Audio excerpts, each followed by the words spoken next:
کوئی سلام مصافہ نہ کرے، کوئی رشتہ داری نہ کرے، کوئی دعوتوں میں نہ جائے نہ بلائے. ٹوٹلی بائیکاٹ کیا گیا تھا رسول کریم صلی اللہ علیہ وسلم کے گھر والوں کا.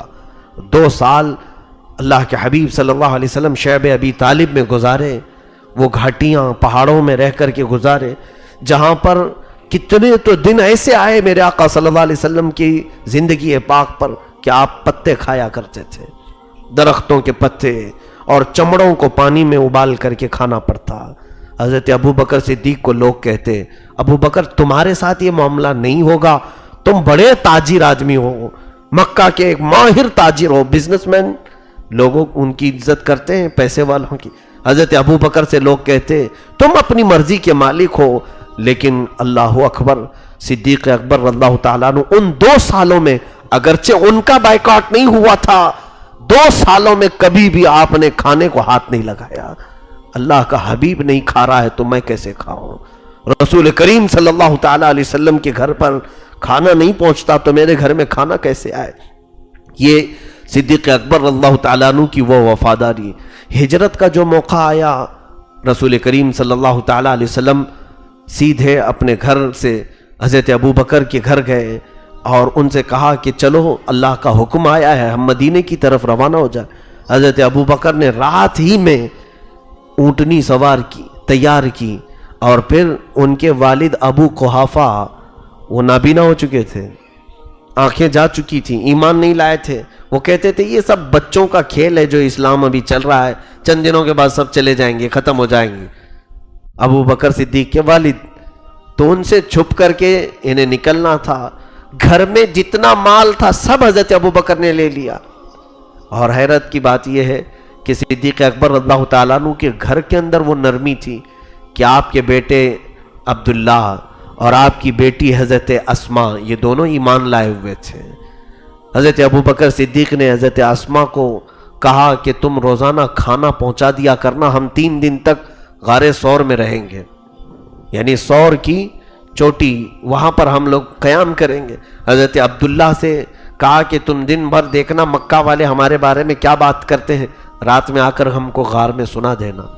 اور اپنے ایک غلام کو بھی اس بات پر لگایا تھا کہ تم بکریاں چراتے ہوئے رات کو اس پہاڑ تک لے آنا، ہم دودھ دوہ کر کے اس کا استعمال کر لیں گے. یہ ساری تیاریاں ایک رات میں حضرت ابو بکر نے کی. اور جب رسول پاک صلی اللہ علیہ وسلم کے ساتھ نکلے تو ان کی بیٹی اسما دیکھیں، وہ کہتی ہیں میں اپنے کپڑے پھاڑ کر کے حضور صلی اللہ علیہ وسلم کے لیے تھیلیاں باندھی. رات کو یہ دونوں صاحب نکلے ہیں اور ابو قحافہ کو پتہ چل گیا، ابو بکر صدیق کے والد کو، کہ یہ میرا بیٹا چلا گیا ہے. جیسے ہی ان کو پتہ چلا اٹھ کر کے آئے، کہا کہ اسما کہاں؟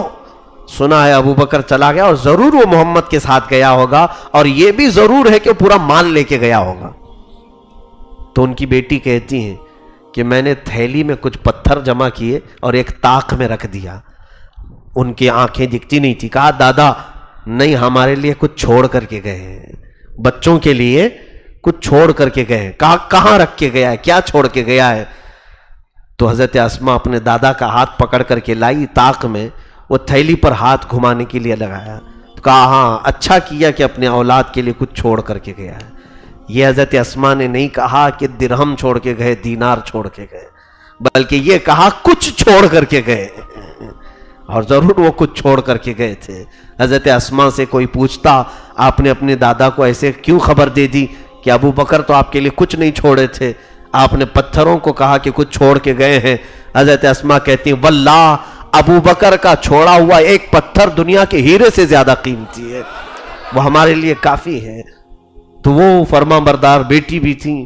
حضرت ابو بکر صدیق رضی اللہ تعالیٰ عنہ رسول کریم صلی اللہ علیہ وسلم کے لیے اس قدر جانثاری فرماتے رہے، اور غار ثور تک پہنچنے میں جو معاملات آئے آپ سنتے رہتے ہیں.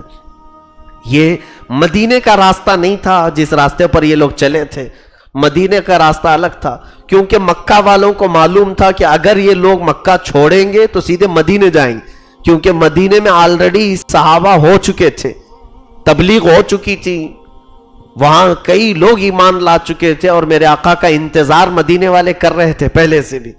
مکہ والوں کو معلوم تھا کہ اگر یہ جائیں گے تو مدینے جائیں گے. اسی لیے ہجرت کی رات جب مکہ والوں کو معلوم ہوا تو سارے مدینے کے راستے پر ڈھونڈنے کے لیے نکل پڑے، لیکن صدیق اکبر کی یہ بردباری تھی، دور اندیشی تھی۔ آپ نے کہا یا رسول اللہ صلی اللہ علیہ وسلم، سیدھے ہم مدینے کے راستے پر نہیں جاتے ہیں، دوسرا راستہ لیتے ہیں، 2-3 دن ہم رک جاتے ہیں، ان کی تلاش اور جستجو ختم ہو جائے تو پھر ہم آگے کا سفر کریں گے۔ یہ کہہ کر کے وہ غار ثور پر لے آئے۔ ثور ایک پہاڑی ہے مکہ میں، پہاڑی کا مطلب چھوٹی پہاڑی نہیں، وہ بہت بڑا پہاڑ ہے، 5000 فٹ اونچا پہاڑ ہے، چڑھتے چڑھتے حالت خراب ہو جاتی ہے۔ آج بھی وہ پہاڑ ویسے ہی موجود ہے۔ اس میں سب سے اوپر جانے کے بعد چوٹی پر ایک غار ایسا ہے کہ اس میں 2 لوگ صرف بیٹھ سکتے، کھڑے بھی نہیں ہو سکتے، پتھروں سے ڈھکا ہوا ایک غار ہے۔ وہ حضرت ابوبکر صدیق کو معلوم تھا۔ اندازہ ایسا ہوتا ہے کہ عرب والے پہاڑ چڑھنے میں بڑے ماہر تھے، کیونکہ پہاڑی علاقے تھے ان کے، کیونکہ آج بھی جغرافیہ کے اعتبار سے دیکھا جائے تو آج کی رپورٹ میں بھی یہ بتایا جاتا ہے کہ سعودی عرب میں ہی تقریباً آج بھی 20 لاکھ پہاڑ ہیں، بہت پہاڑیوں کا یہ علاقہ ہے۔ تو وہ سفر بھی پہاڑ چڑھ کر کے کیا کرتے تھے۔ حضرت ابوبکر صدیق رسول پاک صلی اللہ علیہ وسلم کو لے کر پہاڑ چڑھنے لگے۔ میرے آقا صلی اللہ علیہ وسلم کو تھکن کا احساس ہوا تو صدیق اکبر نے اپنے کندھے پیش کیے، کہا یا رسول اللہ صلی اللہ علیہ وسلم، آپ میرے کندھوں پر سوار ہو جائیں اور میں لے کر کے چلتا ہوں۔ اندازہ کریں اس وقت میرے آقا صلی اللہ علیہ وسلم کی عمر پاک 53 سال کی ہے اور ابو بکر کی عمر 50 سال کی ہے۔ 50 سال کا آدمی 53 سال کے بار نبوت کو اٹھا رہا ہو۔ یقیناً میرے عزیزوں، عام انسان کو نہیں اٹھایا ابو بکر نے، پورے کائنات کے آقا کو اپنے کندھوں پر لیا، اور میرے آقا صلی اللہ علیہ وسلم نے منع بھی نہیں فرمایا، ابو بکر کے کندھوں پر سوار ہوئے۔ آج مجھے اندازہ ہے ایک چھوٹی سی تھیلی، ایک آدھا لیٹر کی بوتل، چھوٹی سی تھیلی میں 2 کیلے اور 1 سیب تھا۔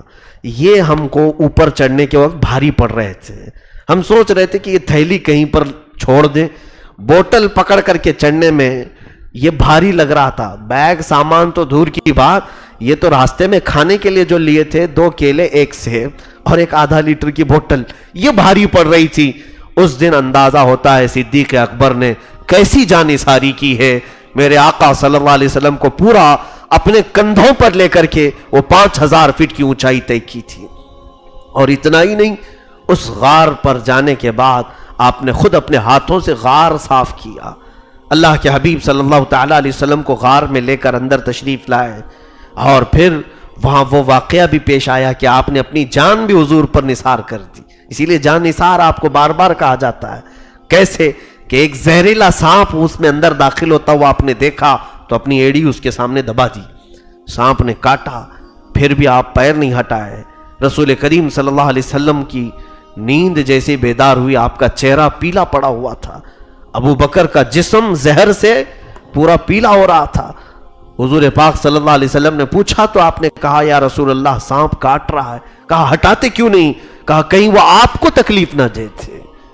اسی کو جانثاری کہتے ہیں کہ ہم اپنے اوپر مصائب لے لیں لیکن نام نبی پر حرف بھی آنے نہ دیں، کوئی انگلی بھی اٹھانے نہ پائے۔ وہ صحابہ کے اخلاق سے کچھ تو سیکھنا چاہیے۔ ہم پہلے آج اپنا آرام دیکھتے ہیں، بعد میں دیکھا جائے گا نبی کی بات کریں گے، اگر وقت ہے تو رسول کی بات کریں گے۔ انہوں نے جان اپنی وار دی۔ رسول پاک صلی اللہ علیہ وسلم نے فرمایا ابو بکر پیر ہٹاؤ، کوئی بھی موذی مجھے تکلیف نہیں دے گا، بلکہ وہ سانپ میری زیارت کا مشتاق ہے۔ وہ سانپ نے زیارت کی اور چلا گیا۔ اللہ کے حبیب صلی اللہ تعالیٰ علیہ وسلم نے اپنا تھوک شریف، اپنا لعاب ان کے پیر پر لگایا۔ حضرت ابو بکر صدیق فرماتے ہیں سانپ کا کاٹا ہوا پورا دور ہو گیا، پتہ ہی نہیں چلتا تھا، زہر کافور ہو گیا، ختم ہو گیا۔ رسول کریم صلی اللہ تعالیٰ علیہ وسلم ان کے ساتھ اس غار میں ہیں۔ اب جو یہاں واقعہ پیش آیا وہ یوں ہوا کہ کفار مکہ ڈھونڈتے ڈھونڈتے اس غار تک بھی پہنچ گئے، وہاں تک بھی آ گئے، کیونکہ قدموں کے نشان دیکھتے تھے لوگ اس وقت، اور اونٹ کی مینگنیاں دیکھتے تھے کہ اگر یہاں سے کوئی گیا ہے تو یہ علامت ہے سفر ہوا ہے کسی کا۔ تو تلاشتے ہوئے اس پہاڑ کے اوپر تک آ گئے۔ حضرت ابو بکر کہتے ہیں میں غار کے اندر سے دیکھ رہا تھا ان کافروں کو اور پہچان بھی رہا کون کون آیا ہے۔ اب خوف ہونے لگا، ڈر ہونے لگا۔ میں نے کہا یا رسول اللہ صلی اللہ علیہ وسلم، اگر وہ تھوڑا سا نیچے جھانک لیں تو ہم انہیں نظر آ جائیں گے، اور اب ہم دیکھ لیے جائیں، اگر پکڑ لیے جائیں تو ہمارے ساتھ یہ سارے لوگ مل کر بڑا برا سلوک کریں گے، ہم دو ہی ہیں یہاں پر۔ رسول کریم صلی اللہ علیہ وسلم نہایت ہی اطمینان کے ساتھ، خوف کے وقت چہرے بدل جاتے ہیں، خوف کے وقت گھبراہٹ سے ہاتھ پیر میں راشا آ جاتا ہے، کپ کپی آتی ہے۔ حضرت ابو بکر سے ایک سوال کرتے ہیں میرے آقا صلی اللہ علیہ وسلم، ابو بکر ان دو کے بارے میں تمہارا کیا خیال ہے جن کا تیسرا ساتھی اللہ ہو؟ حضرت ابو بکر صدیق نے کہا ان کی پوری دنیا کچھ نہیں کر سکے گی۔ میرے آقا نے فرمایا لا تحزن ان اللہ معنا، مت گھبرا، اللہ ہمارے ساتھ ہے، اللہ ہمارے ساتھ ہے۔ رب ذوالجلال نے حفاظت و صیانت بھی فرمائی، اور قرآن میں اس کا ذکر فرمایا اذ اخرجہ الذین کفروا ثانی اثنین اذ ہما فی الغار اذ یقول لصاحبہ لا تحزن ان اللہ معنا۔ یہ کیسے لوگ ہیں جن کے سفر کو بھی قرآن نے اپنے صفحات میں جگہ عطا کی ہے۔ صدیق اکبر اللہ تعالیٰ عنہ کے ان واقعات کو فرماتے ہیں جس دن میرے آقا نے فرمایا لا تحزن ان اللہ معنا، مت گھبرا، اللہ ہمارے ساتھ، فرماتے ہیں پوری موت تک پھر کسی معاملے میں مجھے خوف نہیں آیا، آخر عمر تک صدیق اکبر پھر کسی بھی چیز سے ڈرتے ہی نہیں تھے۔ آج اس جملے کی ہمیں ضرورت ہے۔ میں آج کہوں گا اے مسلمانوں مت گھبراؤ، اللہ ہمارے ساتھ ہے، اللہ ہمارے ساتھ ہے۔ لوگ یہ آج محسوس نہیں کر رہے ہیں، کیونکہ قرآن خود کہہ رہا ہے کان حقا علینا نصر المؤمنین، ہم نے اپنے اوپر لازم کر لیا ہے کہ ایمان والوں کی مدد کریں۔ قرآن میں اللہ فرماتا ہے وَلَا تَهِنُوا وَلَا تَحْزَنُوا وَأَنْتُمُ الْأَعْلَوْنَ إِن كُنتُم مُؤْمِنِينَ، تم گھبراؤ مت، پریشان مت ہو، تم ہی سب سے زیادہ کامیاب رہو گے اگر تمہارے اندر ایمان ہے۔ قَدْ أَفْلَحَ الْمُؤْمِنُونَ، اللہ فرماتا ہے ایمان والے سب سے زیادہ کامیاب۔ آج یہ جو چہرے ہیں ہم سے سوال کرتے ہیں، پھر یہ ظالموں کا ظلم، یہ کافروں کی شرارتیں، یہ مشرکین کا ہمیں آنکھیں دکھانا، یہ سب کیا ہے؟ اس کا کل ملا کر کے ایک ہی جواب ہے میرے عزیز بھائی، کہ تو اپنے آپ میں محسوس نہیں کر رہا ہے کہ اللہ میرے ساتھ ہے۔ تم آج بھی ایمان کے اس ڈگر پر نہیں آ رہے ہو جس کی ضرورت ہے تمہیں۔ کسی صاحب نے مجھ سے آج یہی کہا تھا کہ آج لوگ پروٹیسٹ کرتے ہیں، احتجاج کرتے ہیں، پارلیمنٹ میں ہماری نمائندے نہیں ہیں اس لیے وہ جو چاہے وہ کر رہے ہیں۔ آج پارلیمنٹ میں ہماری سیٹیں نہیں ہیں، ہمارے نمائندے نہیں ہیں، اس لیے وہ جو چاہے وہ کر رہے ہیں۔ تو کسی حکیم نے بہت اچھے انداز میں کہا وہ سیٹیں تو چھوڑ دے پارلیمنٹ میں، جہاں تیری قسمت کے سارے فیصلے بدلے جاتے ہیں وہ سیٹیں مسجد کی ہیں، وہ تو خالی چھوڑا ہوا ہے، یہاں کی سیٹیں بھر دے پہلے۔ یہ ساری سیٹیں خالی پڑی ہوئی ہیں اور تم کہتے ہو وہاں سیٹیں ہماری نہیں ہیں۔ یہاں پوری کائنات کی قسمت بدلی جائے گی تمہاری ان سیٹوں سے۔ مجھے بتاؤ پورے اسلام کو پھیلانے میں جو اہم کردار ہے، دنیا کی سب سے پہلی پارلیمنٹ مدینے میں کہاں بنی؟ وہ مسجد نبوی ہے، وہ کھجور کے پتوں سے بنی ہوئی مسجد، دیوار مٹی کی تھی اور کھجور کے پھڑ ڈالے ہوئے چھت تھے اور زمین کنکریوں کی تھی، سجدہ کرنے کے بعد پیشانی میں کنکریاں لگتی تھیں، اور اس چھوٹی سی مسجد سے صحابہ نے پوری دنیا میں قیصر و کسریٰ کو بھی گھٹنے ٹیکنے پہ مجبور کر دیا۔ اس زمانے کی سپر پاور طاقتیں قیصر و کسریٰ کو بھی نیچے کر دیا کہ نہیں کیا؟ میرے عزیزوں وہ سیٹیں انہوں نے بھر دی تھیں، اس لیے کہ حدیثوں میں ملتا ہے جمعہ کا دن آتا، رسول پاک صلی اللہ علیہ وسلم جمعہ کے لیے آتے تو جانتے ہیں صحابہ سیٹیں کب سے پکڑتے تھے؟ جو فجر کی نماز میں آتا تو جمعہ تک کوئی نہیں اٹھتا تھا، انہوں نے وہ سیٹیں بھر دی تھیں، اس لیے اللہ تعالیٰ نے ان کو پوری کائنات میں بھر دیا تھا، اور ان کی طاقت اور ان کی قوت کے دبدبے تھے۔ حضرت ابوبکر صدیق رضی اللہ تعالیٰ عنہ کا وہ جملہ آپ کو میں آج اس لیے حوالے کر رہا ہوں کہ آج پھر سے آپ کہیں کہ گھبراؤ مت، اللہ ہمارے ساتھ ہے، اللہ ہمارے ساتھ ہے، تم ایک ہو جاؤ، متحد ہو جاؤ۔ حضرت ابوبکر صدیق رضی اللہ تعالیٰ عنہ اور رسول پاک صلی اللہ علیہ وسلم کی حفاظت اللہ نے کیسے کی؟ چھوٹی سی چیزوں سے، چھوٹی سی چیزوں سے۔ جب مولا حفاظت کرنا چاہے، اس غار پر ایک مکڑی نے جالا بن دیا، ایک کبوتری نے انڈے دے دیے، فوراً کے فوراً کافر وہاں تک بھی پہنچے غار کے منہ پر، انہوں نے دیکھا اور آپس میں بات کرنے لگے، ارے میاں یہاں تو مکڑی کے جالے ہیں، کبوتری نے انڈے دے دیے، اگر کوئی آدمی آیا ہوتا تو جالا ٹوٹا ہوا ہوتا اور کبوتری اپنے انڈے ادھر ادھر کر چکی ہوتی، بھاگ گئی ہوتی۔ تو یہی سوچ کر کے وہ وہاں تک پہنچ کر کے بھی واپس آئے، وہاں جا کر کے بھی واپس، بلکہ حضرت ابو بکر فرماتے ہیں وہ ہمارے غار کے ارد گرد کافی دیر تک گھومتے رہے، جس غار میں یہ دونوں بیٹھے ہوئے تھے اس غار کے ارد گرد گھومتے رہے۔ اور اعلیٰ حضرت فاضل بریلوی رحمۃ اللہ علیہ فرماتے ہیں جان ہے جان کیا نظر آئے، کیوں عدو گرد غار پھرتے ہیں، وہ سوئے لالا زار پھرتے ہیں، تیرے دن اے بہار پھرتے۔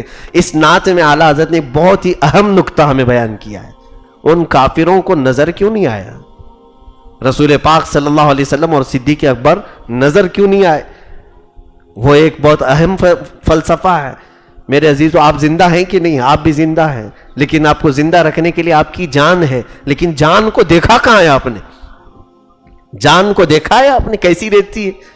کالی ہے، سفید ہے، لمبی ہے، چھوٹی موٹی، کچھ نہیں پتا ہے آپ کو۔ جان کی اپنی کوئی شکل نہیں دکھتی ہے، لیکن وہ ہے جان۔ اور ہمارا عقیدہ ہے کہ میرے آقا جانے کائنات ہیں، کائنات کی جان ہے۔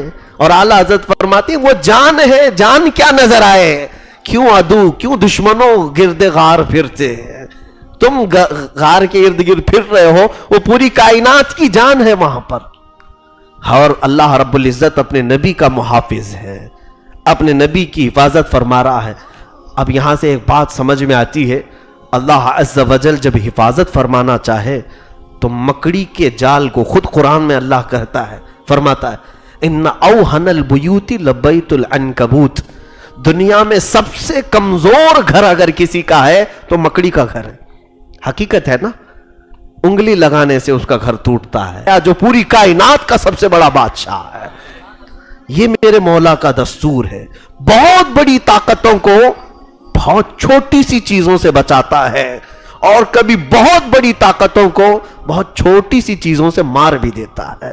نمرود جیسے بڑے بادشاہ کو مچھر سے مار دیا، فرعون جیسے بہت بڑے غرور و تکبر میں مبتلا رہنے والے بادشاہ کو پانی سے ہلاک کر دیا، شداد کو ایک ٹھوکر سے مار دیا، ابو جہل کو کسان کے جو چھوٹے دو بچوں سے ختم کر دیا، صحابہ تھے وہ۔ یہ اللہ رب العزت کا دستور ہے۔ آج بھی یقیناً ہمارا یہ عقیدہ ضرور ہے کہ ابرہا جب ہاتھیاں لے کر کعبے کو ڈھانے آیا تو بدلے میں مولا نے ہاتھی ٹکر کے لیے نہیں بھیجے، چھوٹی سی ابابیل چڑیاں بھیجی۔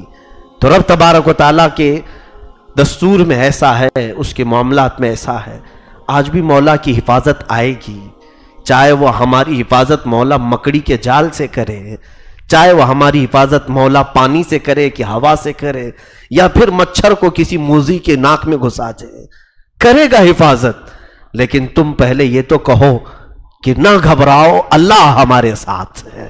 اور جو مسلمان یہ کہے گا اللہ میرے ساتھ ہے تو پھر وہ گناہوں سے بھی بیزار ہوگا، کہ جس کا یہ عقیدہ ہے کہ میرے سونے میں میرا مولا مجھے دیکھ رہا ہے، میرے چلنے میں مجھے میرا مولا دیکھ رہا ہے، تو کیا دیکھتے وقت، اللہ کے دیکھتے وقت تم ننگا ہونا پسند کرو گے، بے حیا ہونا پسند کرو گے؟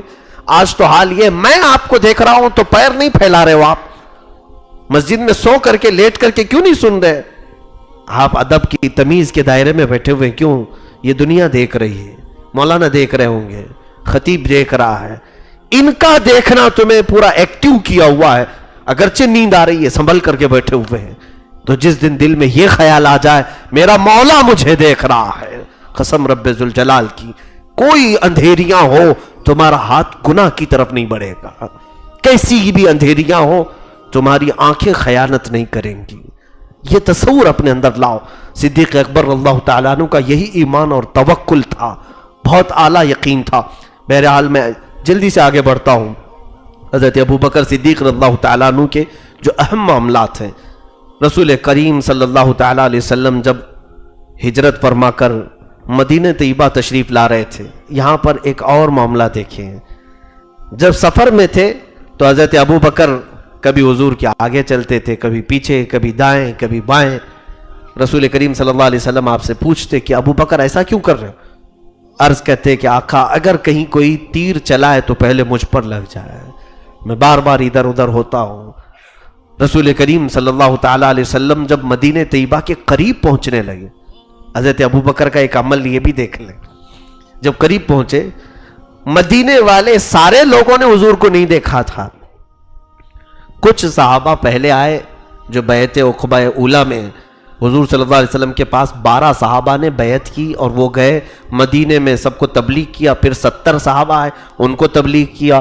اس طرح سے مدینے میں ایمان پھیل گیا تھا، بہت سارے لوگوں کے گھروں میں اسلام آ چکا تھا، لیکن ان کی بیویاں، ان کی بچیاں، ان کے خاندان والے صرف میرے آقا کے جلووں کے تذکرے ہی سن رہے تھے، ابھی دیکھا نہیں تھا۔ جب مدینے پہنچ رہے تھے حضرت ابو بکر صدیق رضی اللہ تعالیٰ، تقریباً یہ سفر 8 یا 9 دن کا تھا آپ کا، مکہ سے جو چلے تھے مدینے پہنچنے کے لیے۔ قبا میں آپ نے قیام فرمایا ہے، جو قبا اس وقت مدینے سے باہر کا علاقہ تھا۔ اب جب مدینے میں داخل ہونے کا معاملہ آیا، مدینے والے کیا کرتے تھے جانتے ہیں آپ؟ جیسی ان کو خبر ملی تھی کہ اللہ کا رسول مکہ سے نکل چکا ہے، تو روزانہ مدینے والے سنیت الوداع کی گھاٹیوں پر، اونچے ٹیلے تھے مدینے میں، وہاں سے سب دور سے آنے والے بھی دکھتے تھے، اس ٹیلے پر جا کر سارے مدینے والے جمع ہو جاتے تھے، دیکھتے تھے، صبح سے شام ہو جاتی تھی، پھر وہیں کھاتے پیتے تھے سب، وہ میلے کے شکل ہو گئی تھی۔ روز جاتے تھے حضور کا انتظار کرتے، پھر گھروں پہ واپس آ جاتے۔ تقریباً کئی دنوں تک اللہ کے حبیب صلی اللہ علیہ وسلم کا دل سے جنہوں نے استقبال کیا وہ مدینے والے لوگ ہیں، وہ اہل مدینہ ہیں۔ آج بھی اللہ نے ان کے دلوں کو نرم رکھا ہے، آج بھی مدینے والوں کی طبیعت پورے عرب والوں کی طبیعت سے الگ ہے آج بھی۔ اور جب مدینے والے وہاں پہنچے، پھر ایک دن وہ آیا کہ جب دور سے 2 شکلیں انہیں نظر آنے لگی، ایک اونٹنی پیچھے چلی آ رہی ہے اور 2 لوگ پیدل چلے آ رہے ہیں، تو مدینے والوں نے پہچان لیا کہ یہ ضرور محمد صلی اللہ علیہ وسلم اور ان کے ساتھی ابو بکر ہیں، کیونکہ حضرت ابو بکر کے غلام عبداللہ انہوں نے پہلے ہی مدینے میں آ کر خبر کر دی تھی۔ اب دور سے جب 2 نظر آنے لگے، ان کا جوش، ان کا ولولہ ایسا تھا مدینے والوں کا، سارے کے سارے چوٹی پر چڑھ گئے اور بچیاں دف زور زور سے بجانا شروع کرتی ہیں، طلع البدر علینا من ثنیات الوداع وجب الشکر علینا ما دعا للہ داعی۔ ان بچیوں کی زبان سے کیا نکل رہا تھا جانتے آپ؟ وہ یہ کہتی تھی، اے لوگو، 14ویں کا چاند ہم پر طلوع ہو گیا ہے، سنیت الوداع کی گھاٹیوں سے 14ویں کا چاند ہم پر طلوع ہو گیا ہے، ہم پر تو اب شکر لازم ہو گیا کہ اللہ کی طرف بلانے والا ہمارے پاس آیا ہے۔ پوری کائنات کو چھوڑ کر میرا آقا رسول کریم صلی اللہ علیہ وسلم اگر کسی بستی میں جانا پسند کیے تو مدینہ تھی، مدینے کی طرف رخ کیا۔ مکہ کے علاوہ اور بھی تو شہر تھے، کہیں اور جاتے میرے آقا، مدینے کو پسند کیا۔ جب دور سے وہ دونوں دکھنے لگے، ادھر جوش، ولولہ، دف کی آوازیں آنے لگی، اس جانثار صحابی صدیق اکبر نے کیا کیا؟ اللہ اکبر! روایتیں بتاتی ہیں حضرت ابو بکر نے فوراً اپنا جبہ اتار دیا، اور جبہ اتار کے ساتھ میں کچھ تھا نہیں، اور رسول کریم صلی اللہ علیہ وسلم پر ایسے سایہ کرنے لگے، جیسے جھنڈا ہلاتے ہیں، حضور پر ایسے جبہ پکڑ کر کے سایہ کرنے لگے اور چلنے لگے۔ اللہ کے حبیب صلی اللہ علیہ وسلم نے پوچھا، اتنا لمبا سفر ہو گیا، مکہ سے چل کر مدینے، کڑی دھوپ میں بھی سفر ہوا، کہیں تم نے یہ جبہ سایہ نہیں کیا؟ یا مدینہ قریب آ رہا ہے، تم جبہ اٹھا کر سایہ کر رہے ہو؟ عرض کیا کرتے، سوچ تو دیکھو۔ کہتے یا رسول اللہ، یہ مدینے والے نئے لوگ ہیں، کہیں غلطی سے مجھے رسول نہ سمجھ لیں، بلکہ میں یہ ہلا کر کے انہیں بتا رہا ہوں کہ ساتھ میں آنے والا خادم ہے اور آقا یہ ساتھ چل رہا ہے۔ آپ نے صدیق اکبر نے لوگوں کے ذہن میں گمان میں بھی نہ آ جائے کہ کوئی، کیونکہ اللہ کے حبیب صلی اللہ علیہ وسلم نہایت سادگی میں چلتے تھے، نہایت سادگی میں تھے۔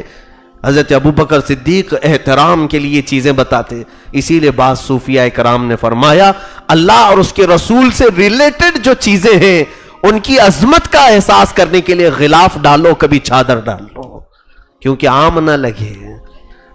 100 قبریں ہیں، ایک اللہ کا ولی اس میں سویا ہے. چادر اسی لیے ڈالتے ہیں کہ پتہ چلے سب قبروں کی طرح نہیں، یہ اور قبر ہے، یہ اللہ والا ہے. یہ صدیق اکبر کے عمل سے ہمیں نظر آتا ہے. مسجدوں کو مینار کیوں لگاتے ہیں، گنبد کیوں بنا رہے ہیں؟ اس لیے کہ لوگوں کو یہ پتہ چلے سب گھروں کی طرح یہ گھر نہیں، یہ اللہ کا گھر ہے، اس کی شان الگ ہے.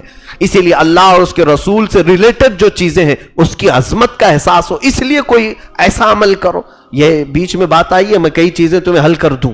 لوگ جو سوال کرتے ہیں کہ فاتحہ کر رہے ہیں ہم، غوث پاک کی نیاز دلا رہے ہیں، چراغ جلا رہے ہیں، 11 چراغ رکھے ہوئے روشن کیے ہوئے ہیں، بہت سارے معاملات اس کو لے کر کے کچھ لوگ ہمیں تہمت لگاتے ہیں کہ یہ سب شرک پرستی، بت پرستی، پتہ نہیں کیا کیا ہے. میرے عزیزو، پہلی بات یہ سن لو، چراغ لگانا کوئی واجب فرض کام نہیں، لیکن میں اس کو حرام بھی نہیں کہتا.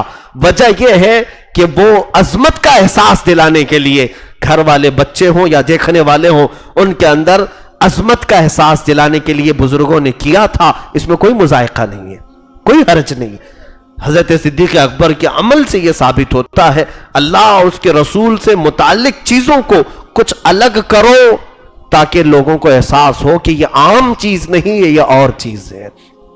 مدینہ طیبہ میں جب تشریف لائے اللہ کے حبیب صلی اللہ تعالیٰ علیہ وسلم حضرت ابو ایوب انصاری کے مکان میں مہمان بن گئے ہیں، لیکن حضرت ابو بکر صدیق کو خارجہ بن زید رضی اللہ تعالیٰ عنہ کے گھر میں ٹھہرایا گیا.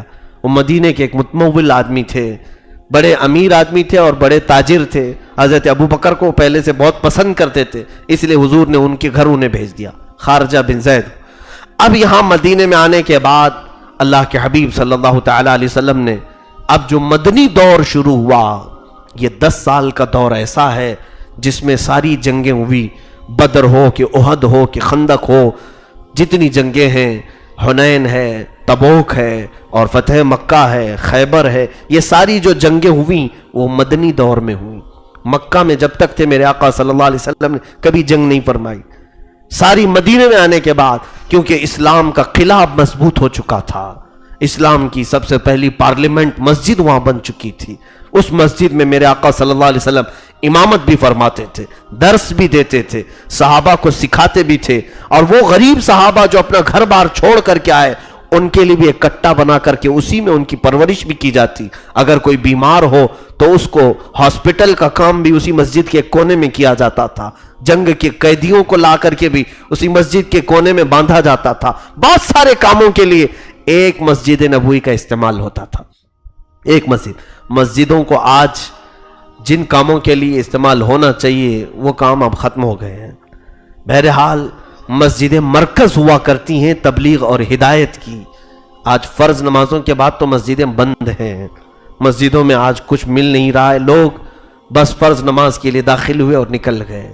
ہمارے دین کی اصل بنیادیں مسجدوں سے تھیں. مدرسے تو بہت بعد میں بنے ہیں، یونیورسٹیاں بعد میں بنی ہیں. اسلام کے جتنے بڑے بڑے فقہا کو آپ دیکھو گے، امام اعظم ابو حنیفہ کہاں پڑھے اور کہاں پڑھا ہے؟ پورے مسجد میں. امام شافعی، امام مالک، امام حنبل، یہ سارے لوگ مسجدوں میں پڑھے اور مسجدوں سے نکلے. مسجدوں میں ہی ان کی پوری زندگی بھی گئی.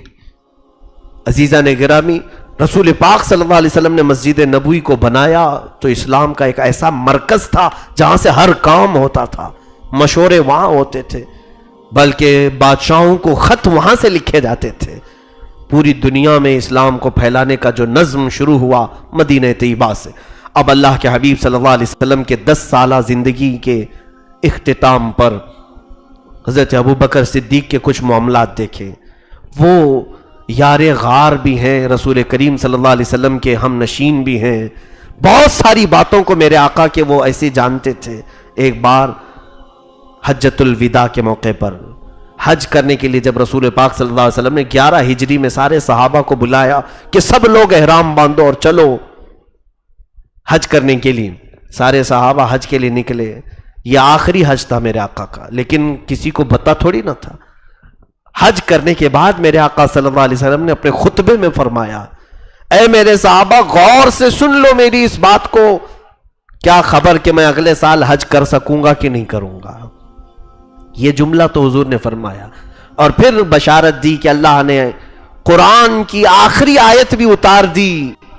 الیوم اکملت لکم دینکم واتممت علیکم نعمتی ورضیت لکم الاسلام دینا.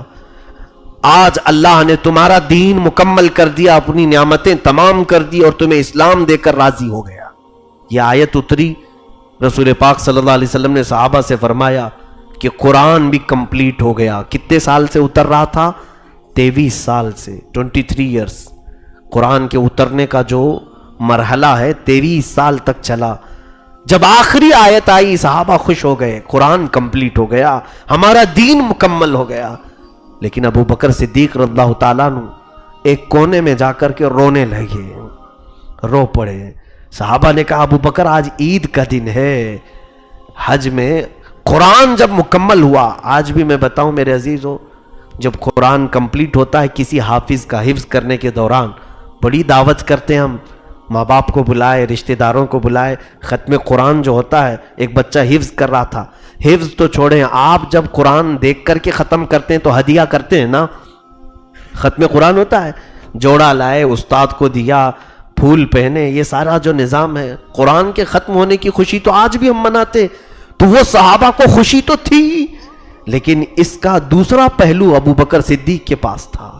وہ کہتے ہیں اے صحابہ، یقیناً اسلام مکمل ہوا، دین آج پائے تکمیل کو پہنچا، قرآن کی آخری آیت آئی.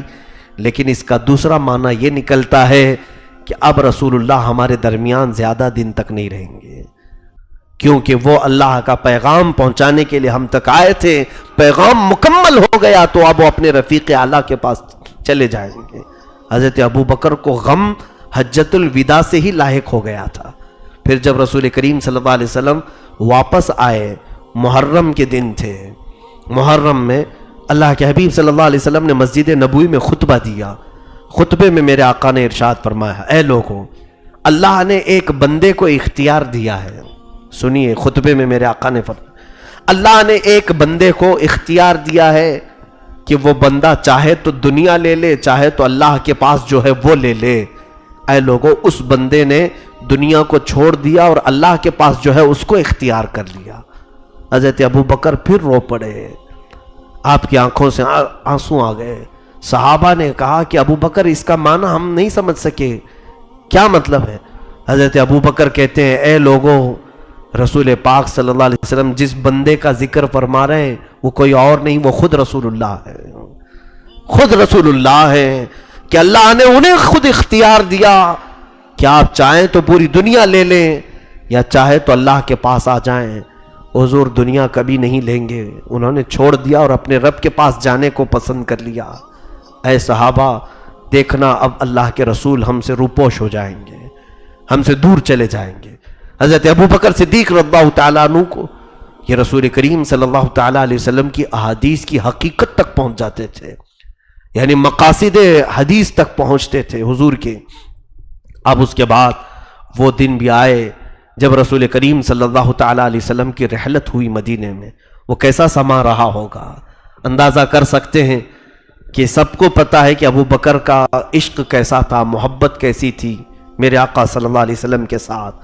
وہ پوری دنیا میں اگر سب سے زیادہ کوئی چیز پسند کرتے تھے تو ان کا ایک ہی کہنا، حضرت ابو بکر کی زبان سے یہ نکلے ہوئے الفاظ میں کہہ رہا ہوں، آپ سے پوچھا گیا دنیا میں سب سے پسندیدہ چیز آپ کی کیا ہے؟ کہتے ہیں النظرۃ الی وجہ رسول اللہ، رسول اللہ کے چہرے کو دیکھنا مجھے دنیا میں سب سے زیادہ پسند ہے. اس ابو بکر صدیق پر کیا گزرے گا جب رسول کریم صلی اللہ علیہ وسلم کی اس دار فانی سے کوچ کرنے کا وقت آئے گا. اللہ کے حبیب صلی اللہ تعالیٰ علیہ وسلم آخری ایام میں جب علالت کے شکار تھے، علالت میں تھے، اللہ کے حبیب صلی اللہ تعالیٰ علیہ وسلم اپنے حجرے سے باہر نہیں آ رہے تھے. سخت شدت کی تکلیف تھی، بخار زیادہ تھا. حضور اکرم صلی اللہ تعالیٰ علیہ وسلم اپنے حجرے سے باہر نکلتے اور فرماتے کہ اے لوگوں، ابو بکر کو امامت کے لیے آگے بڑھاؤ. حضور نے اپنی زندگی میں حضرت ابو بکر کو مصلی پر آگے بڑھایا، کہا ابو بکر تم لوگوں کی امامت کرو. اور اللہ کے حبیب صلی اللہ علیہ وسلم اپنے حجرے میں ہوتے. تقریباً 17 نمازیں حضور کی زندگی میں حضرت ابو بکر نے پڑھائی. یہ شرف کسی اور صحابی کو نہیں ملا. حضور صلی اللہ تعالیٰ علیہ وسلم کی حیات ظاہری میں مسجد نبوی میں رسول پاک صلی اللہ علیہ وسلم کے پاس حضرت ابو بکر نے امامت کی، اور ایک دن وہ بھی تھا جب اللہ کے حبیب صلی اللہ علیہ وسلم مغرب کی اذان ہو چکی ہے، حضرت بلال کہتے ہیں اقامت بھی ہو گئی تھی، اور ہم نے دیکھا کہ حضور نہیں آئے تو ابو بکر کو آگے بڑھا دیا۔ آپ مصلی پر آگے بڑھے کہ اچانک حضور کا حجرہ کھل گیا۔ جیسے ہی پردہ ہٹا تو سارے صحابہ میں آوازیں بلند ہو گئی، اللہ کے رسول آ گئے، رسول پاک آ گئے۔ کئی دنوں کی بیماری علالت کے بعد رسول کریم صلی اللہ علیہ وسلم کو جب دیکھا تو صحابہ کہتے میرے آقا صلی اللہ علیہ وسلم دو صحابہ کے کندھوں پر ہاتھ دے کر چل رہے تھے، پیر زمین پر لگ نہیں پا رہے تھے، گھسٹتے ہوئے یعنی انگلیاں زمین پر چلی جا رہی تھیں، اور آگے بڑھتے ہوئے آئے تو لوگوں نے کہا ابو بکر پیچھے آ جاؤ، اللہ کے رسول آ گئے ہیں۔ رسول کریم صلی اللہ علیہ وسلم نے ہاتھ کے اشارے سے کہا نہیں، وہیں کھڑے رہو، اپنی نماز مکمل کرو۔ پھر اللہ کے حبیب صلی اللہ علیہ وسلم کو آگے بٹھایا گیا۔ رسول کریم صلی اللہ علیہ وسلم نے بیٹھ کر کے امامت کی، اور آپ کی آواز کو بلند آواز میں حضرت ابو بکر نے تکبیر کے ذریعے سے پہنچایا، مکبر بن کر کے۔ یہ مغرب کی نماز ادا ہوئی تھی، اس کے بعد پھر میرے آقا صلی اللہ علیہ وسلم باہر تشریف نہیں لائے، یہ آخری نماز تھی۔ اللہ کے حبیب صلی اللہ علیہ وسلم کو سب سے زیادہ عزیز کوئی چیز تھی تو وہ نماز تھی۔ ایسی بیماری کے عالم میں جب زمین پر پیر نہ ٹک رہے ہوں، دو لوگوں کے کندھوں پر ہاتھ رکھ کر کے مسجد میں آنا اور فرماتے مجھے جماعت زیادہ عزیز ہے، صحابہ کی جماعت کو دیکھنے کے لیے میرے آقا ہے۔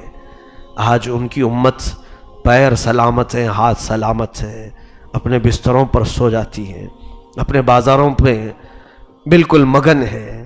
اے میرے عزیزو، اللہ کے حبیب صلی اللہ تعالیٰ علیہ وسلم کو سب سے زیادہ عزیز چیز نماز تھی۔ فرمایا جعلت قرۃ عینی فی الصلاۃ، نماز میں میری آنکھوں کی ٹھنڈک ہے۔ نماز کو قائم کر لیں، امت ہونے کے ناطے کم از کم آپ تو میرے آقا کی آنکھوں کو تکلیف نہیں پہنچائے ہیں۔ دنیا آج برا بھلا کہہ رہی ہو وہ ان کا حصہ ہے، لیکن تم اپنے عمل سے میرے آقا کو تکلیف نہ پہنچاؤ۔ رسول کریم صلی اللہ تعالیٰ علیہ وسلم اسی عالم میں تھے۔ 12 ربیع الاول کی تاریخ تھی، بعض روایت میں 13 ربیع الاول کی تاریخ ہے۔ حجرہ عائشہ میں میرے آقا آرام فرماتے، نزع کی حالت تھی۔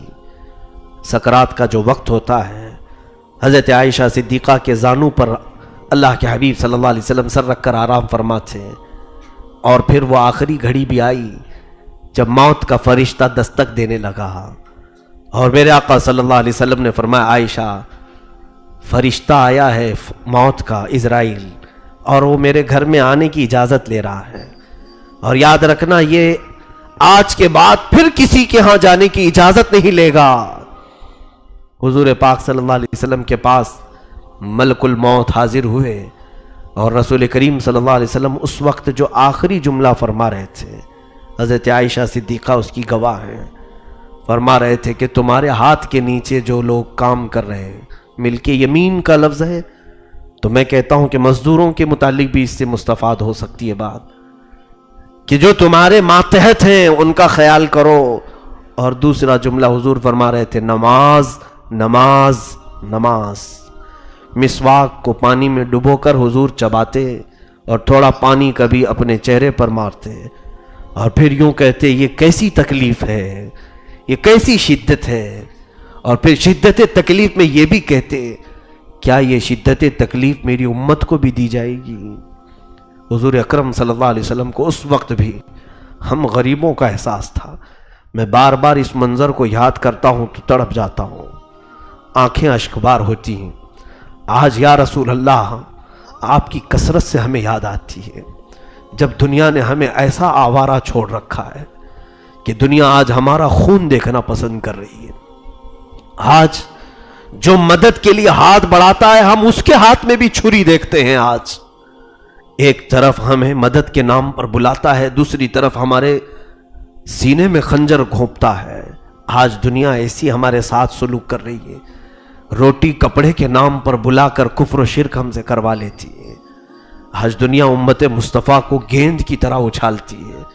کیا اے میرے مسلمان بھائیوں، اس نبی کی یاد تمہیں نہیں آتی جس نے سکرات کے عالم میں ہمارے درد کا احساس کیا تھا؟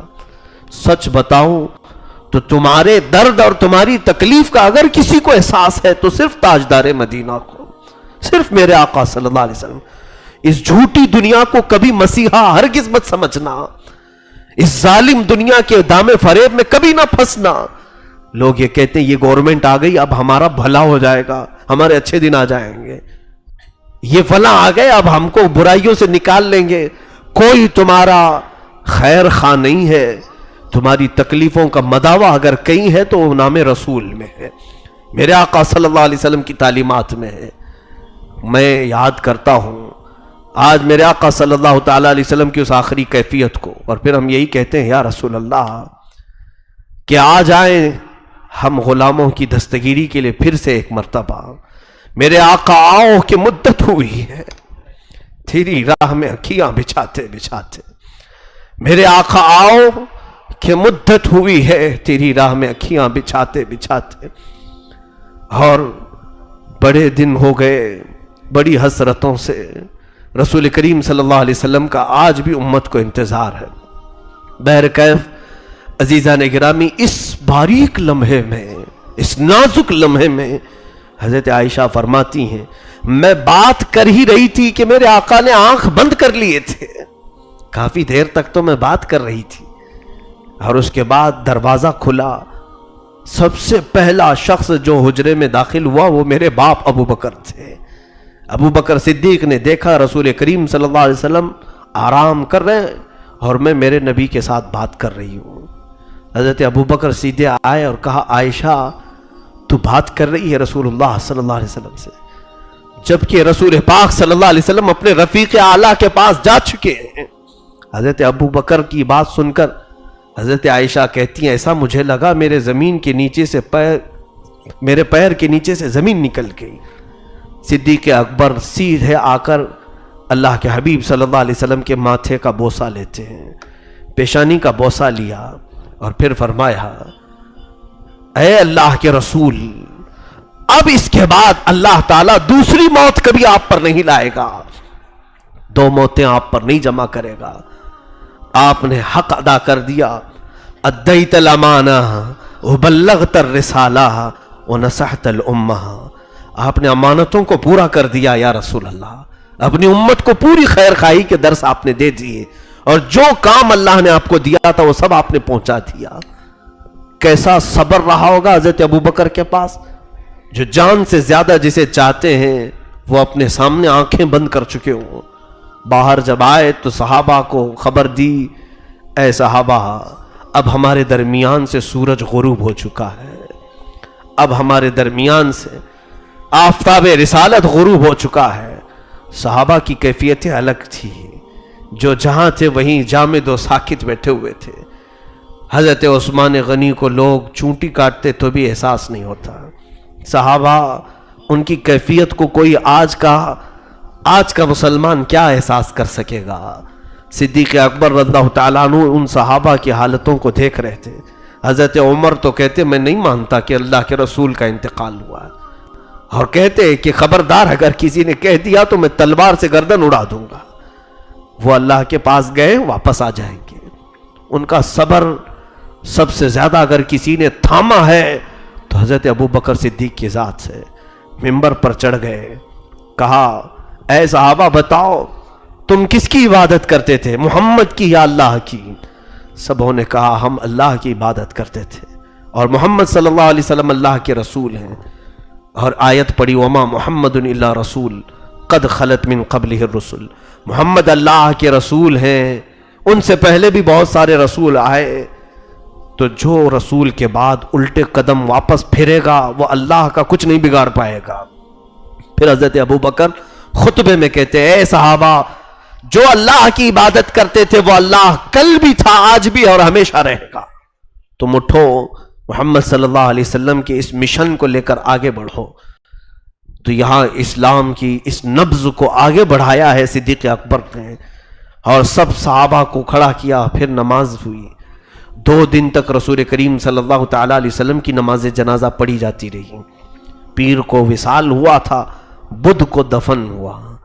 صدیق اکبر رضی اللہ تعالیٰ عنہ اتنے غمگین تھے لیکن اظہار نہیں کیا۔ کیونکہ آپ اس وقت سب کے لیے آئیڈیل تھے، سب کے لیے نمونہ تھے۔ اللہ کے حبیب صلی اللہ تعالی علیہ وسلم کے وصال کے بعد اب خلافت کے جو معاملات آئے، مہاجری اور انصار دو جماعتیں تھیں۔ حضرت ابوبکر کا رول مجھے یہاں بتانا ہے۔ مہاجرین وہ جو رسول اللہ کے ساتھ ہجرت کر کے آئے مکہ سے، انصار وہ جو مدینے میں تھے۔ تو حضور صلی اللہ علیہ وسلم کی وفات کے چند دن کے بعد ہی انصار صحابہ کی میٹنگ ہوئی، اس میں بنی ثقیفہ ایک جگہ ہے، وہاں پر میٹنگ ہوئی۔ اس میں حضرت سعد ابن عبادہ رضی اللہ تعالیٰ بیمار تھے اور بڑے صحابی تھے، انہوں نے سارے انصار صحابہ کو جمع کیا اور انصار صحابہ کی فضیلت میں بیان کیا، اے صحابہ تم انصار ہو، تم دنیا کی وہ قوم ہو جس قوم میں رسول اللہ آنا پسند کیے، تم رسول اللہ کے حامی و ناصر رہے ہو، رسول کریم صلی اللہ تعالی علیہ وسلم کی خلافت کے سب سے زیادہ حقدار تم ہو۔ انصار کو انہوں نے تبلیغ کی اور تقریر کی اور کہا دیکھو جب رسول کریم صلی اللہ تعالی علیہ وسلم نے اسلام کی دعوت دی تو ان کے شہر والوں نے ان کو بڑی تکلیفیں پہنچائی، لیکن مدینے والوں نے حضور کو نہیں تکلیف پہنچائی، حضور جہاں کہتے تھے ہم جنگوں کے لیے نکل جاتے تھے۔ تو رسول پاک صلی اللہ تعالی علیہ وسلم کی حمایت کرنے والے انصار سب سے زیادہ ان کی خلافت کے حقدار ہیں۔ تو یہاں انصار کی الگ میٹنگ ہوئی۔ حضرت ابوبکر تو انصار میں نہیں مہاجرین میں ہے نا۔ انصار کی جب یہ میٹنگ ہوئی تو کسی ایک صحابی نے یہ بھی پوچھا انصاریوں سے، انصاری کا مطلب وہ آج کی برادری انصاری مت سمجھ لینا، انصار صحابہ کی ایک جماعت ہے جنہوں نے رسول اللہ کی حمایت کی تھی مدینے میں۔ تو اس ایک صحابی نے پوچھا کہ اگر مہاجرین ہماری بیعت سے انکار کر دیں، ہماری خلافت کو نہ مانیں تو کیا کیا جائے گا؟ تو پھر ایک صحابی نے کہا ایسا کیا جائے مہاجرین میں سے ایک امیر بنائیں، انصار میں سے ایک امیر بنائیں۔ میں آج پوری تاریخ آپ کو بتا رہا ہوں کیسے خلافت ہوئی۔ تو یہ مشورہ ہوا تو پھر سارے صحابہ نے کہا ایسا نہیں ہوگا کہ بیک وقت دو امیر ہو جائیں، فتنہ بڑھ جائے گا، فتنہ بہت بڑھ جائے گا۔ پھر جب یہ میٹنگ ہو رہی تھی حضرت عمر رضی اللہ تعالیٰ عنہ کو خبر ہوئی کہ انصار اپنے آپس میں میٹنگ کر رہے ہیں اور خلافت کے وہ اپنے آپ کو حقدار سمجھ رہے ہیں اور ان میں ہی کوئی خلیفہ ہونا چاہیے۔ تو حضرت عمر نے اس باریک مسئلے کو سلجھانے کے لیے حضرت ابو بکر حضرت ابو عبیدہ بن جراح کے ساتھ وہاں پر آ گئے۔ ابھی انصار کا فیصلہ نہیں ہوا تھا تو حضرت ابو بکر صدیق کھڑے ہوئے، کہا کہ اے انصار تمہاری حمایت سر آنکھوں پر، تم نے جو رسول اللہ صلی اللہ علیہ وسلم کی نصرت و حمایت کی تم اس میں سب سے زیادہ افضل ہو۔ جب رسول اللہ کے شہر والوں نے ان کا ساتھ چھوڑا تو تم نے ان کی حمایت کی، حضور نے جو تبلیغ کی اس کو تم نے ایکسیپٹ کیا۔ لیکن اے انصار مہاجرین کا اس بات میں اور زیادہ مقام ہے کہ جس وقت اللہ کے حبیب صلی اللہ علیہ وسلم نے قرآن کو شروع کیا سب سے پہلے مہاجرین مکہ والے ہیں جنہوں نے قرآن کو سنا اور اس کو ایکسیپٹ بھی کیا۔ جو یہاں مہاجرین ہیں وہ رسول اللہ صلی اللہ علیہ وسلم کے ساتھ مکہ کی ساری مشقتیں اور مصائب برداشت کیے ہوئے لوگ ہیں، اور پھر حضور صلی اللہ علیہ وسلم کے خاندان والے ہیں۔ قریش پورے عرب میں سب سے اعلیٰ خاندان ہے، لہٰذا ایسا کرو کہ قریش خاندان میں سے کوئی امیر ہو، خلیفہ ہو، کیونکہ رسول اللہ کا وہ خاندان ہے، اور انصار اس کے وزیر ہو کہ وہ امیر وزیروں سے پوچھے بغیر کوئی کام نہ کرے۔ حضرت ابو بکر صدیق نے جب یہ مشورہ دیا پھر کسی صحابی نے انصاری نے یہ کہا کہ دو امیر بنا لیے جائیں، ایک مہاجرین میں سے ایک انصار میں سے۔ حضرت عمر نے کہا ایک میان میں دو تلواریں نہیں آ سکتی، یہاں فتنہ ہو جائے گا۔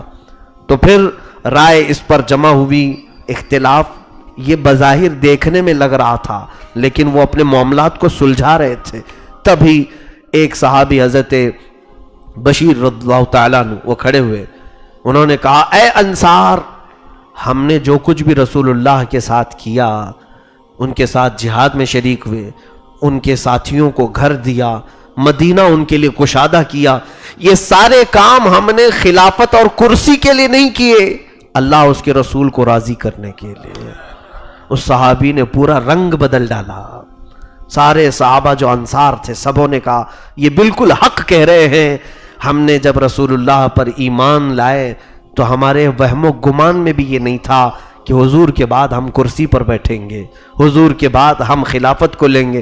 ہم نے تو خالص اللہ اس کے رسول کو راضی رکھنے کے لیے حضور صلی اللہ علیہ وسلم کی نصرت و حمایت کی تھی۔ تو اس صحابی کی تقریر کا ایسا اثر ہوا کہ وہ سارے انصار نے کہا ہم سب اس بات پر اتفاق کرتے ہیں کہ رسول اللہ کے خاندان میں سے ہی، قریش میں سے ہی کوئی خلیفہ ہو جائے۔ تو حضرت ابو بکر سب سے پہلے آگے بڑھے اور کہا، حضرت عمر کا ہاتھ لے، حضرت ابو عبیدہ بن جراح کا ہاتھ لیا اور کہا ان دونوں کو، انصار اور مہاجرین پورے صحابہ تھے، سب کے بیچ میں آگے بڑھا دیا، کہا میں ان دونوں سے راضی ہوں، عمر سے، ابو عبیدہ سے، ان دونوں میں کسی ایک کو چوائس کر لو اور خلیفہ بنا دو۔ انصار اور مہاجرین میں کس نے اعلان کیا؟ ابو بکر صدیق نے۔ تو حضرت ابو بکر نے جب ان دونوں کو لا کر کھڑا کیا کہ میں ان سے راضی ہوں، کیا تم سب لوگ ان سے راضی ہو؟ تو سبوں نے کہا عمر کے بارے میں بھی کسی کو کلام نہیں، ابو عبیدہ کو حضور نے امین الامت کہا ہے، میری پوری امت کا امانت دار ابو عبیدہ کو کہا ہے۔ تو حضرت ابو بکر نے کہا میں یہ دو کو پیش کر رہا ہوں، ان دو میں سے تم جس سے چاہے خلیفہ بنا لو، میں بھی تم سب کے ساتھ ہوں۔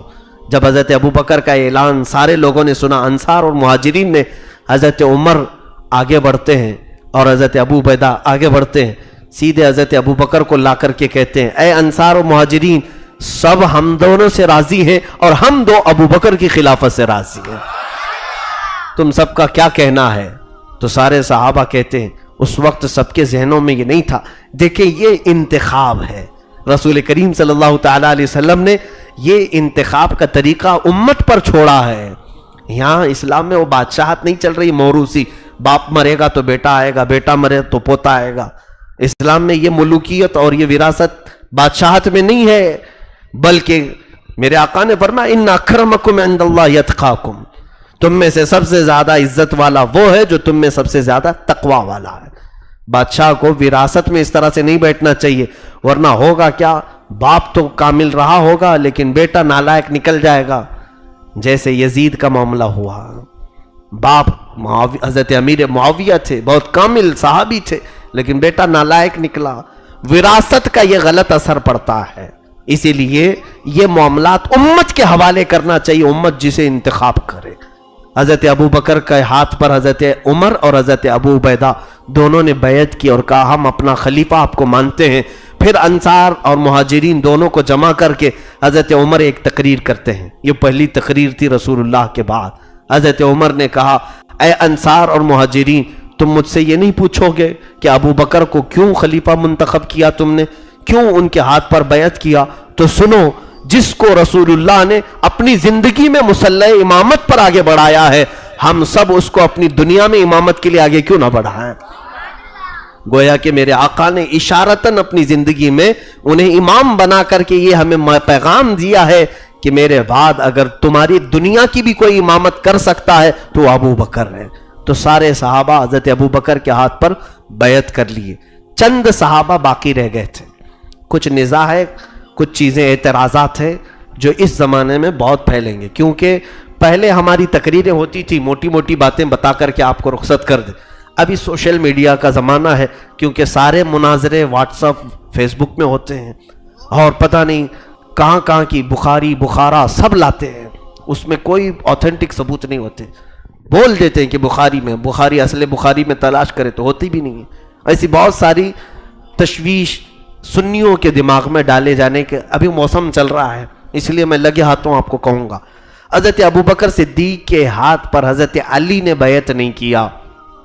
یہ شوشہ چھوڑتے ہیں لوگ، حضرت علی آپ نے بیعت نہیں کیا، حضرت زبیر اللہ تعالیٰ نے بیعت نہیں کیا، کچھ اور صحابہ تھے کیونکہ وہ موقع پر حاضر نہیں تھے۔ اور پھر حضرت زبیر بن عوام حضور صلی اللہ علیہ وسلم کے پھوپھی زاد بھائی ہیں، وہ بھی قریش میں سے، ان کا اپنا موقف تھا، ان کی رائے یہ تھی کہ حضرت علی کو خلیفہ بنایا جائے، ان کی اپنی رائے تھی، سارے صحابہ کی نہیں۔ حضرت علی رضی اللہ تعالیٰ عنہ، حضرت زبیر خلافت حضرت ابو بکر صدیق کی جب اعلان ہوا تو بیعت شروع میں نہیں کیے، بعضوں نے لکھا ہے کہ 40 دن گزر گئے، حضرت ابو بکر ان دونوں کو طلب کیے، ان سے پوچھا حضرت زبیر اور حضرت علی رضی اللہ تعالیٰ عنہ سے کہ آپ دونوں اگر حق سمجھتے ہوں اپنی خلافت کا تو یہ میری ذمہ داریاں لیں اور آپ اس کو نبھائیں۔ حضرت علی اور حضرت زبیر رضی اللہ تعالیٰ عنہ اسی وقت کہتے ہیں نہیں اے خلیفہ رسول اللہ، اے اللہ کے رسول کے خلیفہ، ہم آپ کو اپنا امیر اور اپنا امام تسلیم کرتے ہیں۔ انہوں نے بھی بیعت کی۔ یہ تاریخ کی سچائیاں بتاتی ہیں۔ چند دنوں کی تاخیر جو ہوئی اس کے وجوہات الگ ہو سکتے ہیں، وہ کسی اور موقع پر عرض کروں گا۔ اب یہاں جو کچھ چیزیں پیش کی جاتی ہیں، صدیق اکبر رضی اللہ تعالیٰ عنہ کی خلافت کا کل زمانہ 2 سال 3 مہینے تھا۔ کتنے؟ 2 سال 3 مہینے آپ خلیفہ رہے۔ حضرت ابو بکر صدیق رضی اللہ تعالیٰ عنہ جیسے ہی خلیفہ بنے ساری باغ ڈور آپ نے سنبھال لی، اور بیک وقت کئی محاذ پر آپ نے ایسا رویہ پیش کیا، اللہ اکبر۔ رسول کریم صلی اللہ علیہ وسلم کی وفات کے بعد کئی فتنے اٹھ گئے، کچھ لوگ مرتد ہو گئے، اسلام چھوڑ کر چلے گئے، یعنی وہ مرتدین، وہ ایک جماعت بن گئی۔ کچھ ایسے لوگ جو زکوٰۃ کا انکار کرنے لگے، مسلمان تھے، ساری چیزیں مانتے ہیں لیکن ہم زکوٰۃ نہیں دیں گے، زکوٰۃ ہم رسول اللہ کے پاس دیتے تھے، اب ان کے بعد نہیں دیں گے۔ ایک جماعت وہ تیار ہوئی۔ ایک جماعت جس کو حضرت اسامہ بن زید کی سپہ سالاری میں حضور نے اپنے حیات میں ہی بھیجا تھا۔ حضرت اسامہ بن زید یہ ایک بڑا لشکر لے کر کے جا رہے تھے ملک شام کی طرف، لیکن ابھی مدینے سے باہر ہی تھے کہ حضور کی وفات کی خبر آ گئی، تو وہ بیچ میں سے ہی لشکر واپس آ گیا تھا۔ تو حضرت ابو بکر صدیق نے اس لشکر کو بھی بھیجا۔ صحابہ کہہ رہے تھے اے ابو بکر، اس وقت کئی معاملات ہیں، دیکھیں ملک کو کئی حالات درپیش ہیں۔ ایک طرف اچھا، چوتھی مقام پر کچھ جھوٹے نبی پیدا ہو گئے تھے، اسود عنسی، مسیلمہ کذاب، یہ وہ لوگ ہیں جنہوں نے اپنی نبوت کا اعلان کر دیا، محمد کے بعد ہم نبی ہیں۔ وہ اپنے کچھ لوگوں کو، حواری مواریوں کو جمع کر کے اپنی نبوت کا اعلان کر گئے تھے۔ صدیق اکبر کے پاس 4 محاذ تھے، اور ویسے حالت میں حضرت اسامہ بن زید کو ایک بڑا لشکر دے کر کے بھیج رہے جہاں رسول اللہ نے بھیجا تھا۔ صحابہ نے کہا اس لشکر کو روک لیں، ہم اسود عنسی، مسیلمہ کذاب، ان کے ساتھ مقابلہ کرنے میں صحابہ کی جماعت کا استعمال کریں گے، اور ایک طرف مرتدین ہے جو اسلام چھوڑ کر کے گئے، فتنہ مچا رہے ہیں، ایک طرف زکوٰۃ کا انکار کرنے والے، ان سے نپٹیں گے، اسامہ بن زید کو روک دیں۔ صدیق اکبر نے کیا کہا جانتے ہو؟ میں ہوتا کون ہوں؟ جس لشکر کو رسول اللہ نے بھیجا میں کیسے روک سکتا ہوں؟ اسامہ بن زید کو جب ان کی عمر تقریباً 19 سال کی تھی، حضور صلی اللہ علیہ وسلم نے انہیں سپہ سالار اپنی زندگی میں بنایا تھا، اسامہ بن زید کو۔ اب وہ گھوڑا لے کر کے آگے بڑھے تو صحابہ نے ایک مشورہ اور بھی دیا کہ ان کے علاوہ کسی بڑے صحابی کو سپہ سالار بنا دیں۔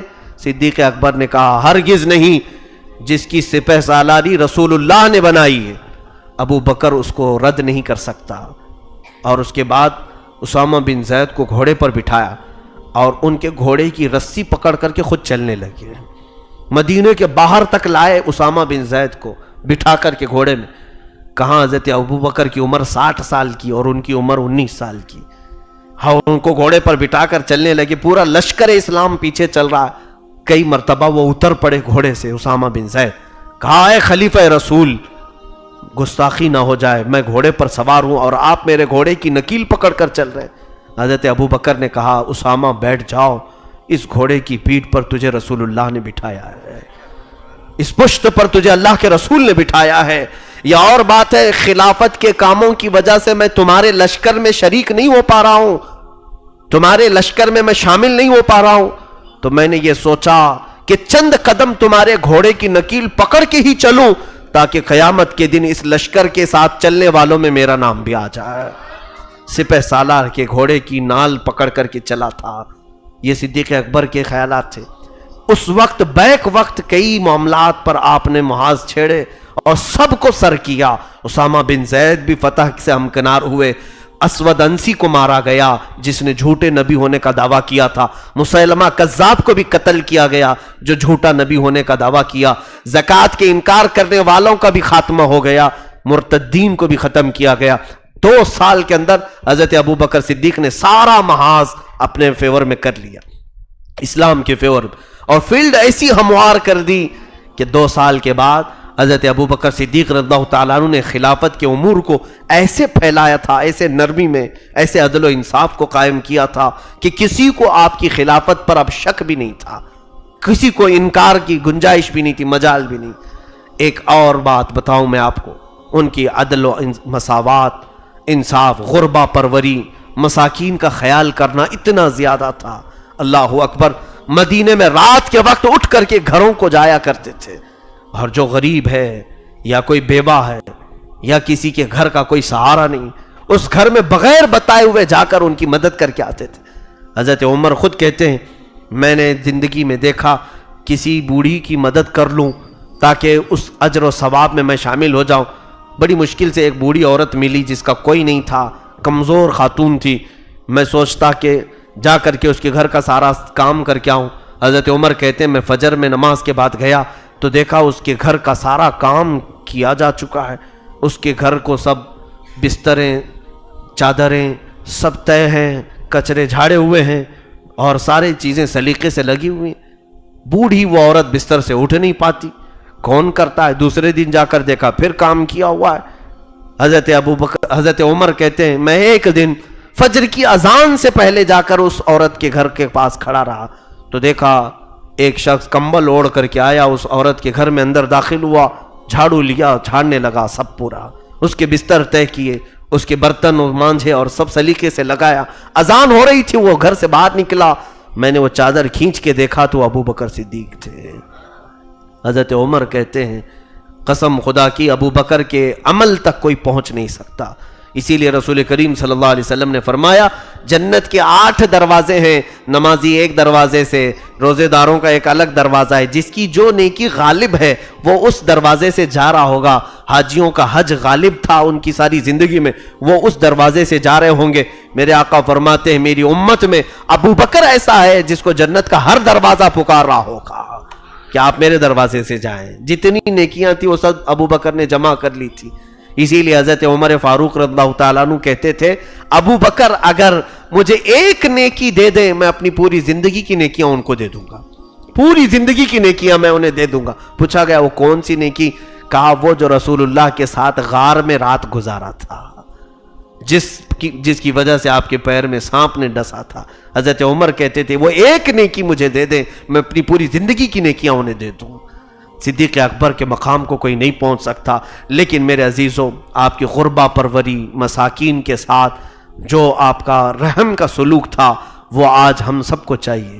آج کے حکماں سے، عمرہ سے، آج کے بادشاہوں سے کوئی توقع ہی نہیں ہے ہمیں۔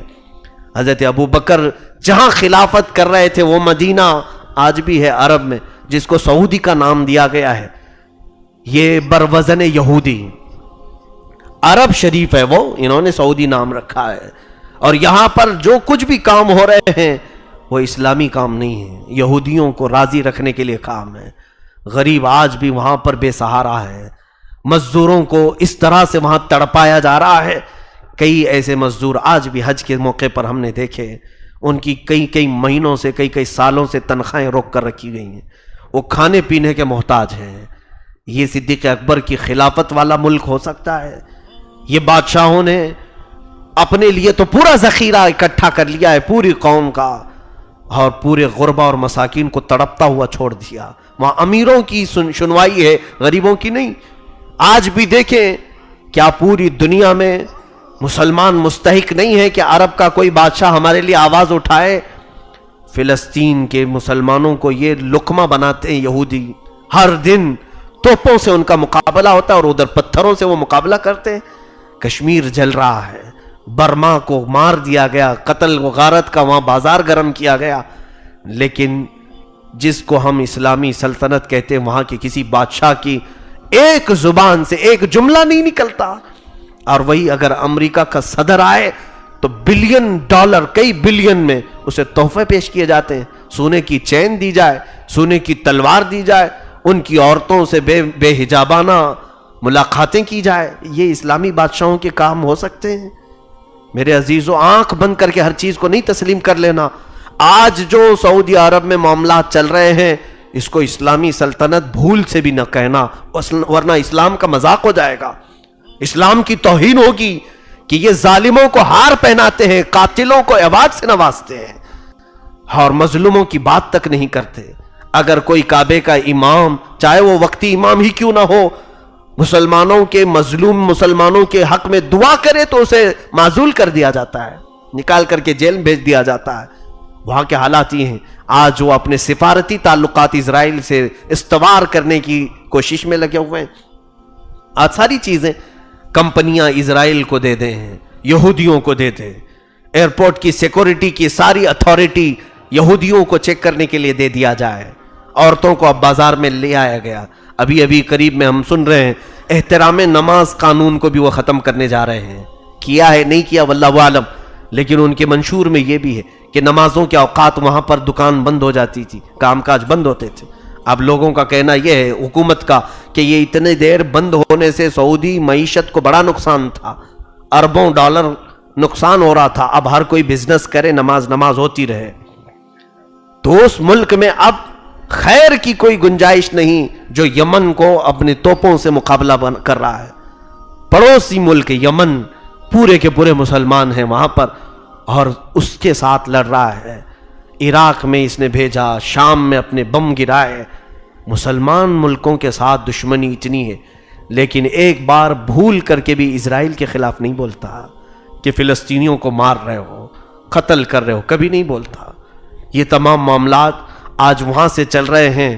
میرے عزیزوں, کمپیر ہرگز مت کرنا وہاں کے بادشاہوں کو. وہاں کے جھوٹے مولوی, لالچی مولوی, جن کو کتوں سے بھی زیادہ ذلیل زندگی ہے, میں سمجھتا ہوں وہ صرف ان کے ریال پر پلنے والے مولوی کہتے ہمارا بادشاہ ابو بکر کا عکس ہے, ہمارا بادشاہ عمر کا عکس ہے. یہ وہاں کے مولوی کہہ رہے ہیں. لعنت ہو ایسے مولویوں کے چہروں پر. کس کو تم کس سے ملا رہے ہو؟ صدیق اکبر کو آج جیسے یہ ظالموں سے جو عیاش ہیں اور زنا کے پجاری ہیں, ان لوگوں کو صدیق اکبر سے ملاتے ہو. شرم کرو, چاہے وہ یہاں کے ہوں کہ وہاں کے ہوں. سارے مولویوں سے میں کہتا ہوں صدیق اکبر تو وہ تھے. حضرت عمر کہتے ہیں میں نے لوگوں سے پوچھا کہ لوگوں صدیق ابو بکر کوئی ایسا کام کرتے ہوں جو میں نہیں کر رہا ہوں تو مجھے بتاؤ. لوگوں نے بتایا وہ اپنی زندگی میں کچھ توشے میں روٹیاں لے کر جنگل میں کسی کو کھلا کے آتے تھے. حضرت عمر کہتے میں بھی گیا ایک دن, پتہ نہیں کس کو کھلاتے تھے. جا کر کے جنگل میں تلاش کیا تو ایک معذور آدمی ملا جس کے ہاتھ پیر کٹے ہوئے تھے, ہاتھ بھی نہیں پیر بھی نہیں. میں نے اس کو روٹی کھلائی. وہ اندھا بھی تھا. وہ پوچھنے لگا اے آنے والے کیا ابو بکر کا انتقال ہو گیا؟ حضرت عمر کہتے میں نے پوچھا تو اندھا ہے, تجھے کیسے معلوم آنے والا کوئی اور ہے؟ وہ کہتا ہے کیونکہ ابو بکر کو معلوم تھا میرے منہ میں دانت نہیں, وہ روٹی اپنے منہ سے چبا کر میرے منہ میں ڈالتے تھے. آج تو پوری روٹی کھلا رہا ہے تو مجھے لگا کہ کوئی اور آیا ہے, ابو بکر نہیں آیا. اس خلیفہ اسلام کی تربت پر لاکھوں سلام. صدیق اکبر کے مقام کو کوئی پہنچ نہیں سکتا. میرے عزیزو, آخری بات کی طرف چلوں.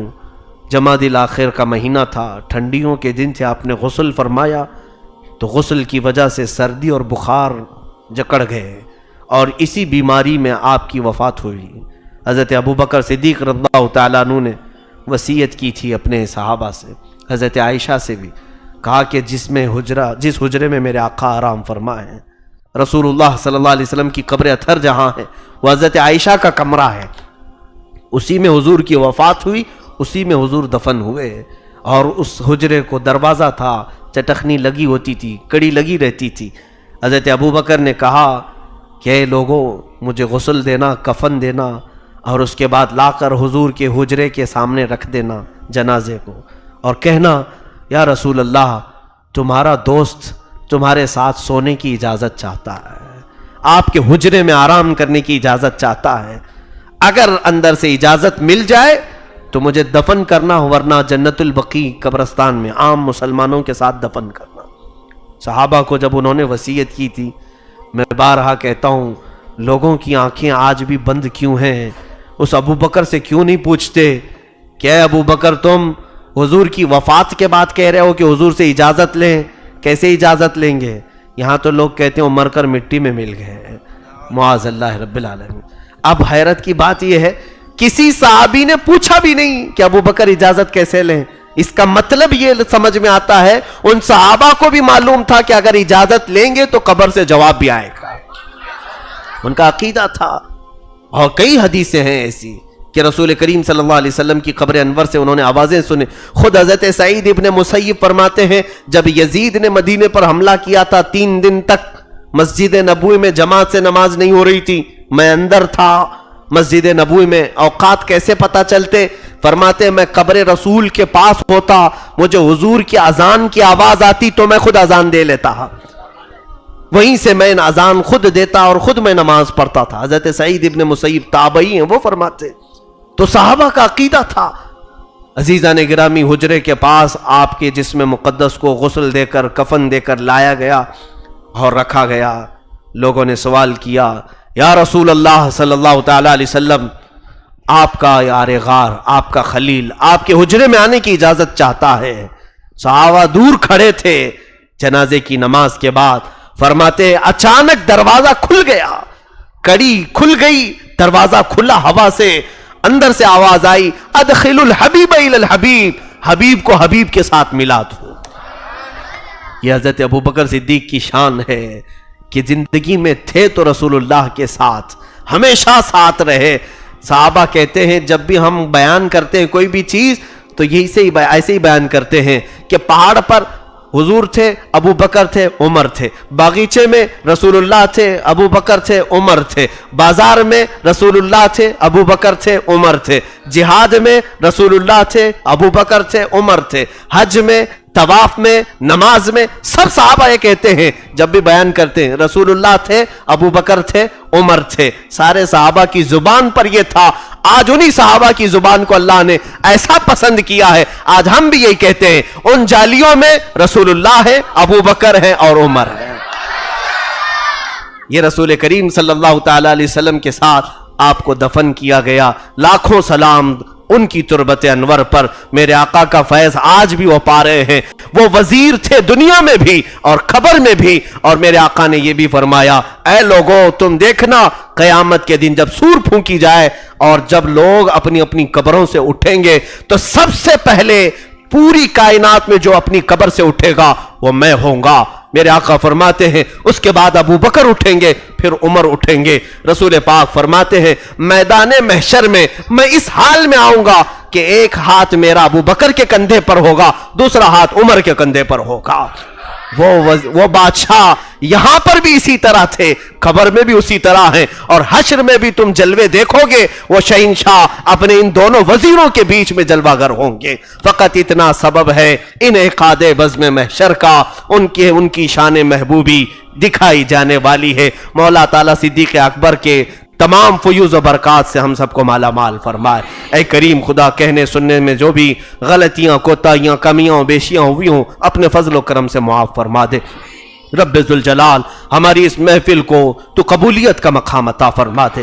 اے رب ذوالجلال صدیق اکبر اللہ تعالیٰ عنہ کی صداقت, ان کی عدالت, ان کی شجاعت, ان کی سخاوت, ان کی عمارت, ان کی خلافت کے جوہر نمونے ہم سب کو بھی عطا فرما دے. مولا ہم سب کا حشر صدیق اکبر کے ساتھ قیامت کے دن فرما دے. ہماری دعاؤں کو رسول اللہ صلی اللہ علیہ وسلم کے نالین پاک کے صدقے قبول فرما. جتنے حاضرین ہیں, جتنے سامعین ہیں, جتنے سامعات ہیں, مرد, عورتیں, بچے, بوڑھے, سب کو مولا اس محفل کی برکتوں سے نواز دے. وصلی اللہ تعالی علی خیر خلقی محمد وآلہ واصحابہ اجمعین, وآخر دعوانا الحمد للہ رب